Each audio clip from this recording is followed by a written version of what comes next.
ਅੱਛਾ ਭਾਜੀ, ਇਹ ਗੱਲ ਤੇ ਜਿਹੜੀ ਮੈਨੂੰ ਮੁੜ ਕੇ ਜਿਵੇਂ ਗੱਲ ਕੀਤੀ ਤੇ ਮੈਨੂੰ ਥੋੜਾ ਜਿਹਾ ਲਿਬਾਸ ਵੇਖ ਕੇ ਮਾਸ਼ਾਅੱਲਾ ਉਹ ਤੋਂ ਮੇਰੇ ਜ਼ਿਹਨ 'ਚ ਗੱਲ ਆਈ ਕਿ ਕਿਵੇਂ ਪੰਜਾਬੀ ਲੋਕ ਆ ਉਹਨਾਂ ਦਾ ਇਹਦੇ ਨਾਲ ਵੀ ਇੱਕ ਗਹਿਰਾ ਤਅੱਲਕ ਆ, ਕਿਉਂਕਿ ਬਿਲਕੁਲ। ਸਾਡੇ ਪੰਜਾਬ ਬਹੁਤੇ ਜਿਹੜੇ ਆ ਉਹਨਾਂ ਦਾ ਤਅੱਲਕ ਖੇਤੀਬਾੜੀ ਨਾਲ ਆ, ਹਾਂਜੀ ਕਿਸਾਨ ਲੋਕ ਆ, ਉਹਨਾਂ ਦਾ ਮੁੜ ਕੇ ਨਾਲ ਖਾਸ ਇੱਕ ਤਅੱਲਕ ਆ। ਜਦੋਂ ਉਹਨਾਂ ਨੇ ਕੰਮ ਕਰਨਾ ਉਹਨਾਂ ਦਾ 24 ਘੰਟੇ ਇਹਦੇ ਨਾਲ ਉਹਨਾਂ ਦਾ। ਬਿਲਕੁਲ ਇਸੇ ਤਰ੍ਹਾਂ ਜੀ।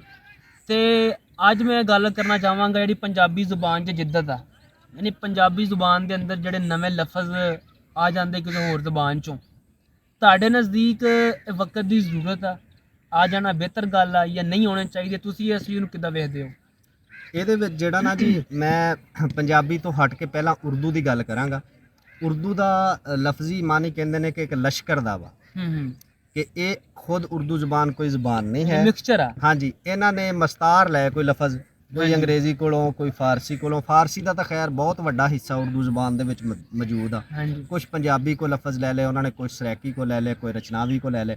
ਇੱਦਾਂ ਮਿਕਸਚਰ ਸਾਰੀਆਂ ਜ਼ੁਬਾਨਾਂ ਦਾ ਜਿਹੜਾ ਨਾ ਉਹ ਉਰਦੂ ਬਣ ਗਿਆ। ਬਕਾਇਦਾ ਬੁਨਿਆਦੀ ਤੌਰ ਤੇ ਕੋਈ ਉਰਦੂ ਜ਼ੁਬਾਨ ਜਿਹੜੀ ਆ ਨਹੀਂ ਉਹ ਅਲੱਗ ਆਪਦੀ ਕੋਈ ਜਿਹੜਾ ਨਾ ਅਹਿਲੀਅਤ ਨਹੀਂ ਰੱਖਦੀ। ਜੀ। ਇਸੇ ਤਰ੍ਹਾਂ ਬਾਕੀ ਹੁਣ ਆ ਗਏ ਪੰਜਾਬੀ ਤੇ।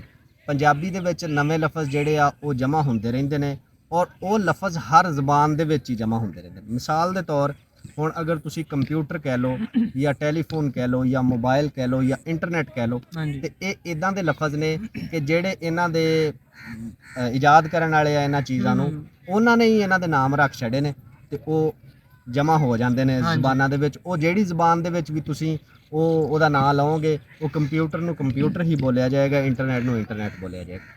ਇਹ ਤਾਂ ਹੋ ਗਿਆ ਇੱਕ ਮਖਸੂਸ ਅਲਫਾਜ਼। ਹਾਂਜੀ ਹਾਂਜੀ ਇਸ ਤੋਂ ਇਲਾਵਾ ਵੀ ਕਈ ਅਲਫਾਜ਼ ਜਿਹੜੇ ਆ ਨਾ, ਕਿਉਂਕਿ ਜਦੋਂ ਵੀ ਤੁਸੀਂ ਤਰੱਕੀ ਵਾਲੇ ਪਾਸੇ ਜਾਂਦੇ ਹੋ, ਚੀਜ਼ਾਂ ਦੇ ਵਿੱਚ ਤਬਦੀਲੀ ਆਉਂਦੀ ਆ, ਤੇ ਉਹ ਖੁਦ ਬਖੁਦ ਉਹ ਜਿਹੜੀ ਤਬਦੀਲੀ ਆਉਂਦੀ ਉਹ ਆਪਣੇ ਨਾਲ ਕੋਈ ਲਫ਼ਜ਼ ਵੀ ਲੈ ਕੇ ਆਉਂਦੀ, ਬਿਲਕੁਲ। ਉਹ ਜਮ੍ਹਾਂ ਹੋ ਜਾਂਦੇ ਨੇ।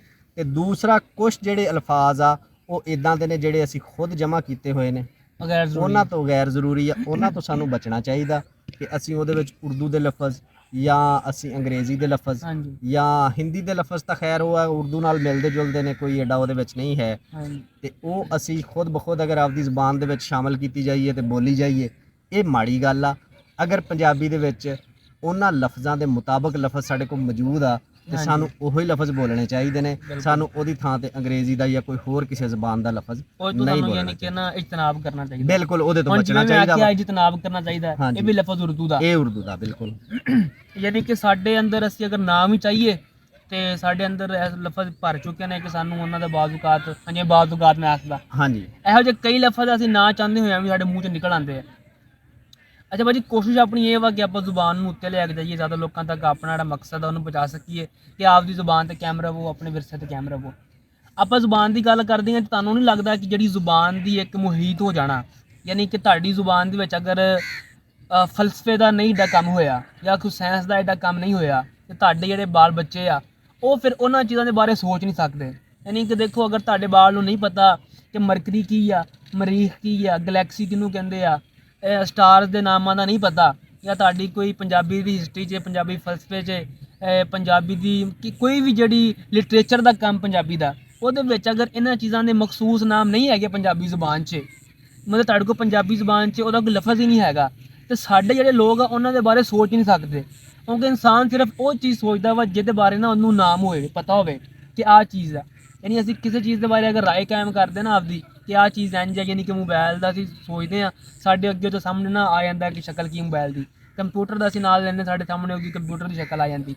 ਐਸੇ ਤਰੀਕੇ ਅਗਰ ਸਾਨੂੰ ਪਤਾ ਹੀ ਨਹੀਂ ਗਾ, ਸਾਡੀ ਜ਼ੁਬਾਨ 'ਚ ਲਫ਼ਜ਼ ਨਹੀਂ ਕੰਪਿਊਟਰ ਦਾ, ਕਿਉਂਕਿ ਇਹ ਤਾਂ ਇੱਕ ਕਾਮਨ ਚੀਜ਼ ਹੋ ਗਈ।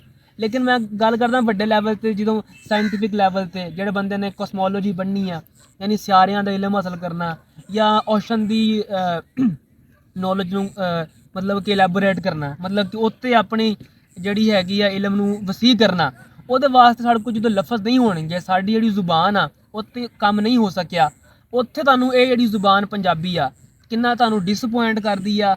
ਜਾਂ ਇਹਦੇ 'ਚ ਜ਼ੁਬਾਨ ਦਾ ਕਸੂਰ ਨਹੀਂ ਗਾ, ਸਾਡੇ ਵੜਕਿਆਂ ਦਾ ਕਸੂਰ ਆ ਕਿ ਉਹਨਾਂ ਨੇ ਇੱਥੇ ਕੰਮ ਨਹੀਂ ਕੀਤਾ, ਜਾਂ ਵੜਕਿਆਂ ਦਾ ਵੀ ਕਸੂਰ ਨਹੀਂ ਗਾ, ਇੱਥੇ ਕੰਮ ਹੋਇਆ ਸਾਡੇ ਤੱਕ ਕੰਮ ਪਹੁੰਚਿਆ ਨਹੀਂ ਗਾ। ਨਹੀਂ, ਉਹਦੇ ਵਿੱਚ ਜਿਹੜਾ ਨਾ ਤੁਹਾਡਾ ਜਿਹੜਾ ਸਵਾਲ ਹੈ, ਇਹਨੂੰ ਮੈਂ ਦੋ ਹਿੱਸਿਆਂ ਦੇ ਵਿੱਚ ਤਕਸੀਮ ਕਰਾਂਗਾ। ਪਹਿਲੇ ਤੁਸੀਂ ਇੱਕ ਸ਼ਾਰਟ ਜਿਹਾ ਕੁਐਸਚਨ ਮੇਰੇ ਕੋਲ ਇਹ ਕੀਤਾ ਸੀਗਾ ਵੀ ਪੰਜਾਬੀ ਜ਼ੁਬਾਨ ਜਿਹੜੀ ਆ ਵੀ ਇਹਨੂੰ ਖਾਲਸ ਕਰਨ ਵਾਸਤੇ ਸਾਨੂੰ ਕਿੰਨਾ ਟਾਈਮ ਲੱਗੇਗਾ। ਹਾਂਜੀ ਉਹਦੇ ਵਿੱਚ ਤਾਂ ਬੜਾ ਸਮੇਂ ਲੱਗ ਸਕਦਾ ਸਾਨੂੰ, ਬਿਲਕੁਲ। ਠੀਕ ਆ ਜੀ। ਜਦੋਂ ਅਸੀਂ ਉਹਦੇ ਖਾਲਸਪਨ ਤੇ ਅਸੀਂ ਆਵਾਂਗੇ ਨਾ, ਉਹਦੀ ਅਸਲ ਜਿਹੜੀ ਰੂਹ ਆ ਉਹਦੇ ਤੱਕ ਅਸੀਂ ਪਹੁੰਚਾਂਗੇ ਤੇ ਸਾਨੂੰ ਇਹਦੇ ਵਾਸਤੇ ਲੰਮਾ ਅਰਸਾ ਚਾਹੀਦਾ। ਹਾਂਜੀ ਉਸ ਤੋਂ ਇਲਾਵਾ ਬਾਕੀ ਤੁਸੀਂ ਕਹਿ ਦਿੱਤਾ ਵੀ ਸਾਇੰਸ ਦੇ ਇਲਮ ਹੈਗੇ ਆ ਜਾਂ ਸਿਆਰਿਆਂ ਦਾ ਇਲਮ ਹੈਗਾ ਵਾ ਜਾਂ ਸਮੁੰਦਰ ਦੇ ਬਾਰੇ ਜਿਹੜਾ ਹੈ ਨਾਲੇਜ, ਉਹ ਇਸ ਜ਼ਬਾਨ ਦੇ ਵਿੱਚ ਕਿਉਂ ਨਹੀਂ ਆਇਆ ਜਾਂ ਲੋਕਾਂ ਨੂੰ ਪਤਾ ਨਹੀਂ ਹੈ। ਹਾਂਜੀ ਉਹਦੇ ਵਿੱਚ ਕਸੂਰ ਮੈਂ ਤਾਂ ਜ਼ਬਾਨ ਦਾ ਬਿਲਕੁਲ ਨਹੀਂ ਕੱਢਾਂਗਾ ਤੇ ਨਾ ਸਟੂਡੈਂਟਾਂ ਦਾ ਜਾਂ ਤਾਲਬ ਇਲਮਾਂ ਦਾ ਜਾਂ ਜਿਹੜੇ ਸਾਡੇ ਉਹ ਪੜ੍ਹਨ ਵਾਲੇ ਜਵਾਕ ਨੇ, ਨਾ ਉਹਨਾਂ ਦਾ ਮੈਂ ਕਸੂਰ ਕੱਢਾਂਗਾ, ਕਿਉਂਕਿ ਸਾਡੀ ਜ਼ਬਾਨ ਦੇ ਵਿੱਚ ਉਹਨਾਂ ਚੀਜ਼ਾਂ ਨੂੰ ਲਿਖਿਆ ਹੀ ਨਹੀਂ। ਬਿਲਕੁਲ। ਅਗਰ ਉਹ ਅੰਗਰੇਜ਼ੀ ਦੇ ਵਿੱਚ ਲਿਖਿਆ ਜਾ ਸਕਦਾ ਹੈ ਉਸ ਮਜ਼ਮੂਨ ਨੂੰ, ਅਗਰ ਉਹਨੂੰ ਉਰਦੂ ਦੇ ਵਿੱਚ ਲਿਖਿਆ ਜਾ ਸਕਦਾ ਹੈ, ਤੇ ਕੋਈ ਐਸੀ ਜਿਹੜੀ ਆ ਨਾ ਉਹ ਗੱਲ ਨਹੀਂ ਹੈ ਕਿ ਪੰਜਾਬੀ ਵਿੱਚ ਉਹਨੂੰ ਨਹੀਂ ਲਿਖਿਆ ਜਾ ਸਕਦਾ। ਹਾਂਜੀ ਅਗਰ ਅਸੀਂ ਉਹਨੂੰ ਪੰਜਾਬੀ ਦੇ ਵਿੱਚ ਲਿਖਾਂਗੇ ਤੇ ਉਹ ਬਿਲਕੁਲ ਉਹਨੂੰ ਸਮਝਣਗੇ ਬੱਚੇ, ਉਹਨਾਂ ਨੂੰ ਪਤਾ ਵੀ ਲੱਗੇਗਾ। ਅਗਰ ਉਰਦੂ ਪੜ੍ਹ ਕੇ ਜਾਂ ਅੰਗਰੇਜ਼ੀ ਪੜ੍ਹ ਕੇ ਉਹਨਾਂ ਨੂੰ ਪਤਾ ਲੱਗ ਜਾਂਦਾ ਸਿਆਰਿਆਂ ਦੇ ਇਲਮ ਦਾ ਜਾਂ ਸਮੁੰਦਰ ਦੇ ਇਲਮ ਦਾ, ਠੀਕ ਹੈ, ਤੇ ਉਹ ਪੰਜਾਬੀ ਪੜ੍ਹ ਕੇ ਵੀ ਉਹਨਾਂ ਨੂੰ ਲੱਗ ਜਾਏਗਾ। ਤੁਸੀਂ ਇਹਦੇ ਬਾਰੇ ਬਿਹਤਰੀਨ ਮਿਸਾਲ ਅੱਗੇ ਵੀ ਇੱਕ ਦੋ ਆਪਣੀ ਵੀਡੀਓ ਜਿਹੜੀਆਂ ਉਹਨਾਂ ਦੇ ਵਿੱਚ ਮੈਂ ਦਿੱਤੀ, ਉਹ ਚੀਨ ਹੈ।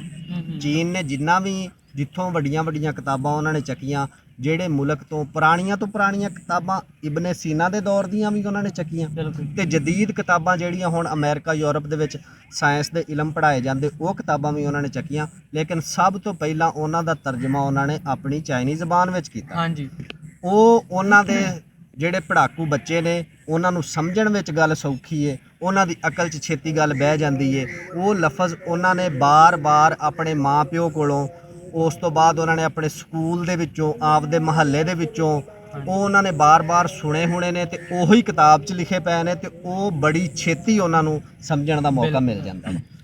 ਤੁਹਾਨੂੰ ਲੱਗਦਾ ਕਿ ਪੰਜਾਬੀ ਜਿਹੜੀ ਫਿਲਮ ਇੰਡਸਟਰੀ ਹੈ ਜਾਂ ਪੰਜਾਬੀ ਜਿਹੜੇ ਹੋਰ ਜਿੰਨਾ ਵੀ ਇਹ ਇੱਕ ਸਰਕਲ ਆ ਜਿਹਦੇ ਵਿੱਚ ਪੰਜਾਬੀਅਤ ਦਿਖਾਈ ਜਾਂਦੀ ਆ, ਉਹਨਾਂ ਨੇ ਵੀ ਇਸ ਚੀਜ਼ ਨੂੰ ਯਾਨੀ ਕਿ ਕੋਈ ਸੀਰੀਅਸ ਨਹੀਂ ਲਿਆ, ਯਾਨੀ ਉਹਨਾਂ ਨੇ ਵੀ ਪੰਜਾਬੀ ਨੂੰ ਸਿਰਫ ਜੁਗਤਬਾਜ਼ੀ ਵਾਲੀ ਜ਼ੁਬਾਨ ਬਣਾ ਕੇ ਦਿਖਾਇਆ, ਜਾਂ ਸ਼ੁਗਰਪੰਦ ਦੇ ਵਿੱਚ ਇਸ ਜ਼ੁਬਾਨ ਨੂੰ ਸਿਰਫ ਇੱਕ ਨਾ ਕਾਮੇਡੀ ਵਿੱਚ ਸਿਰਫ ਲੈ ਕੇ ਆਏ, ਹੋਰ ਕੋਈ ਸੀਰੀਅਸ ਮੁੱਦਿਆਂ ਤੇ ਗੱਲ ਨਹੀਂ ਕੀਤੀ, ਯਾਨੀ ਕਿ ਕੋਈ ਸਾਇੰਟੀਫਿਕ ਫਿਲਮ ਨਹੀਂ ਬਣਾਈ ਜਾਂ ਕੋਈ ਐਸੀ ਫਿਲਮ ਜਿਹੜੀ ਫਲਸਫੇ ਦੀ ਹੋਵੇ।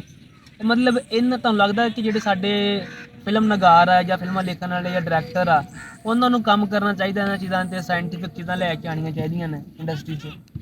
ਬਿਲਕੁਲ ਜੀ।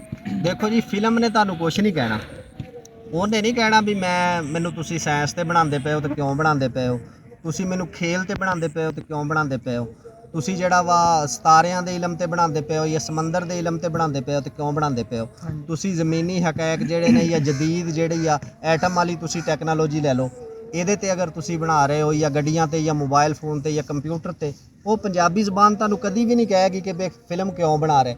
ਇਹ ਲਿਖਾਰੀਆਂ ਦਾ ਕਸੂਰ ਹੈ। ਹਾਂਜੀ, ਲਿਖਾਰੀ ਅਗਰ ਲਿਖਣਗੇ ਤੇ ਫਿਲਮ ਬਣ ਜਾਏਗੀ। ਬਿਲਕੁਲ ਠੀਕ ਹੈ।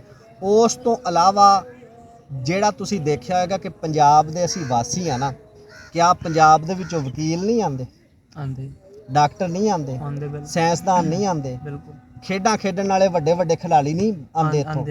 ਯਾਨੀ ਕਿ ਜਿੰਨੇ ਵੀ ਸ਼ੋਬੇ ਹੈ ਨੇ ਇਸ ਦੁਨੀਆ ਤੇ, ਇਹ ਪੰਜਾਬ ਦੀ ਧਰਤੀ ਨੇ ਐਸੇ ਐਸੇ ਹੋਣਹਾਰ ਤੇ ਇੰਨੇ ਅਕਲਮੰਦ ਬੱਚੇ ਜਿਹੜੇ ਆ ਉਹ ਪੈਦਾ ਕੀਤੇ ਨੇ ਕਿ ਉਹਨਾਂ ਨੇ ਜਾ ਕੇ ਤੇ ਮੁਲਕਾਂ ਦੇ ਨਾਂ ਰੋਸ਼ਨ ਕੀਤੇ ਨੇ। ਬਿਲਕੁਲ। ਲੇਕਿਨ ਹੁਣ ਉੱਥੇ ਜਾ ਕੇ, ਮੈਂ ਸੌਰੀ ਤੁਹਾਡੀ ਗੱਲ ਮੈਂ ਟੋਕ ਰਿਹਾ, ਉੱਥੇ ਜਾ ਕੇ ਉਹ ਚਿਮਟ ਕੇ ਰਹਿ ਗਏ ਨੇ ਅੰਗਰੇਜ਼ੀ ਜ਼ਬਾਨ ਨਾਲ। ਹਾਂਜੀ, ਮੈਂ ਵੀ ਇਹੀ ਗੱਲ ਕਰਨ ਲੱਗਾ ਸੀ। ਉੱਥੇ ਜਾ ਕੇ ਉਹਨਾਂ ਨੂੰ ਜਿੱਥੇ ਉਹਨਾਂ ਦਾ ਜੰਮ ਪਲ ਸੀਗਾ, ਉਹਨੂੰ ਭੁੱਲ ਗਏ, ਜਿੱਥੇ ਉਹਨਾਂ ਦੀ ਜੱਦ ਸੀਗੀ, ਜਿੱਥੋਂ ਉਹਨਾਂ ਨੇ ਉਹ ਬੋਲੀ ਸਿੱਖੀ ਸੀਗੀ, ਉੱਥੇ ਜਾ ਕੇ ਉਹਨਾਂ ਨੇ ਉਸ ਬੋਲੀ ਨੂੰ ਦੱਸਣਾ ਸੀ। ਹਾਂਜੀ, ਉਹਦਾ ਉੱਥੇ ਉਹਨਾਂ ਨੇ ਤਾਰਫ ਕਰਾਉਣਾ ਸੀ ਤਾਂ ਕਿ ਦੂਸਰੇ ਮੁਲਕਾਂ ਦੇ ਲੋਕਾਂ ਨੂੰ, ਦੂਸਰੇ ਬੋਲੀਆਂ ਬੋਲਣ ਵਾਲਿਆਂ ਨੂੰ ਸਾਡੀ ਜ਼ਬਾਨ ਦਾ ਤੇ ਇਸ ਮਾਂ ਬੋਲੀ ਦਾ ਪਤਾ ਚੱਲਦਾ। ਇਹਦੇ ਵਿੱਚ ਉਹਨਾਂ ਦਾ ਵੀ ਕਸੂਰ ਆ। ਉਹ ਜਦੋਂ ਤਰੱਕੀ ਕਰ ਜਾਂਦੇ ਨੇ ਤੇ ਉਹ ਪਤਾ ਨਹੀਂ ਆਪਦੀ ਬੇਇੱਜ਼ਤੀ ਮਹਿਸੂਸ ਕਰਨ ਲੱਗ ਪੈਂਦੇ ਨੇ ਵੀ ਪੰਜਾਬੀ ਅਸੀਂ ਬੋਲਾਂਗੇ ਤੇ ਪਤਾ ਨਹੀਂ ਕੀ ਇੱਥੇ ਲੋੜਾ ਆ ਜਾਣਾ ਕੋਈ। ਹਾਂਜੀ, ਤੇ ਬਿਲਕੁਲ ਜੀ, ਗੱਲਾਂ ਇਹੀ ਆ, ਗੱਲ ਇਹੀ ਕਰਦੇ ਆ ਕਿ ਜਿਹੜੇ ਪੰਜਾਬੀ ਜ਼ੁਬਾਨ 'ਚ ਜਿਹੜਾ ਕੰਮ ਹੋਣਾ ਚਾਹੀਦਾ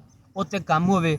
ਜਿਹੜੇ ਸਾਡੀ ਪੰਜਾਬੀ ਜ਼ੁਬਾਨ 'ਚ ਲੂਪ ਹੋਲਸ ਆ ਯਾਨੀ ਘਾਟੇ ਨੇ, ਉਹ ਪੂਰੇ ਕੀਤੇ ਜਾਣ। ਜਿਹੜੀ ਚੀਜ਼ 'ਤੇ ਕੰਮ ਨਹੀਂ ਹੋ ਰਿਹਾ ਉਹਨਾਂ ਚੀਜ਼ਾਂ 'ਤੇ ਕੰਮ ਕੀਤਾ ਜਾਵੇ। ਐਸੇ ਬੜੇ ਨਾਮ ਆ ਜਿਹੜੇ ਪੰਜਾਬੀ ਜ਼ੁਬਾਨ 'ਤੇ ਕੰਮ ਕਰਨ ਦੇ ਆ। ਯਾਨੀ ਮੈਂ ਨਾ ਇੱਕ ਵੀਡੀਓ ਬਣਾਈ ਸੀ, ਤੁਸੀਂ ਵਿੱਚ ਹੈ ਨਹੀਂ ਸੀਗੇ, ਉੱਥੇ ਮੈਂ ਗੱਲ ਕੀਤੀ ਪੰਜਾਬ ਦੇ ਕੋਈ ਐਸੇ ਵੀਡੀਓ ਕ੍ਰੀਏਟਰਸ ਹੈਗੇ ਜਿਹੜੇ ਪੰਜਾਬੀ ਜ਼ੁਬਾਨ 'ਤੇ ਵੀਡੀਓ ਬਣਾਉਂਦੇ ਨੇ, ਜਿਵੇਂ ਅੰਜਮ ਸਰੋਇਆ ਸਾਹਿਬ ਅਤੇ ਇਜਾਜ਼ ਪਾਰਸ ਹੋ ਗਿਆ, ਉਸ ਤੋਂ ਬਾਅਦ ਜ਼ੇਬੀ ਰੰਧਾਵਾ ਅਤੇ ਵਕਾਰ ਭਿੰਡਰ ਸਾਹਿਬ। ਯਾਨੀ ਕਿ ਇਹੋ ਜਿਹੇ ਵੀਡੀਓ ਕ੍ਰੀਏਟਰਸ ਹੈਗੇ ਜਿਨ੍ਹਾਂ ਨੇ ਆਪਣੀ ਜ਼ੁਬਾਨ ਬੋਲਣ 'ਚ ਕੋਈ ਸ਼ਰਮ ਮਹਿਸੂਸ ਨਹੀਂ ਕੀਤੀ। ਉਹਨਾਂ ਨੇ ਖੁੱਲ੍ਹ ਕੇ ਆਪਦਾ ਕਲਚਰ ਵਿਖਾਇਆ, ਆਪਦੇ ਡੰਗਰ ਵਿਖਾਏ, ਆਪਦੀ ਜ਼ੁਬਾਨ 'ਚ ਗੱਲ ਕੀਤੀ ਅਤੇ ਅੱਲਾ ਨੇ ਉਹਨਾਂ ਨੂੰ ਇੱਜ਼ਤ ਦਿੱਤੀ। ਤੇ ਬਾਕੀ ਸਾਡੇ ਜਿੰਨੇ ਪੰਜਾਬੀ ਭਰਾ ਕੋਸ਼ਿਸ਼ ਕਰਿਆ ਕਰੋ ਆਪਦਾ ਜਿਹੜਾ ਕੰਟੈਂਟ ਤੁਹਾਡਾ ਹੈਗਾ ਵਾ ਉਹਨੂੰ ਆਪਦੀ ਜ਼ੁਬਾਨ 'ਚ ਬਣਾਇਆ ਕਰੋ।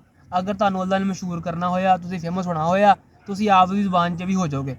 ਮਕਸਦ ਇਹੀ ਆ ਕਿ ਆਪਣੀ ਜ਼ੁਬਾਨ 'ਤੇ ਕਾਇਮ ਰਹੋ, ਆਪਣੇ ਵਿਰਸੇ 'ਤੇ ਕਾਇਮ ਰਹੋ, ਆਪਣੀ ਜ਼ੁਬਾਨ ਨੂੰ ਉੱਤੇ ਲੈ ਕੇ ਜਾਵੋ।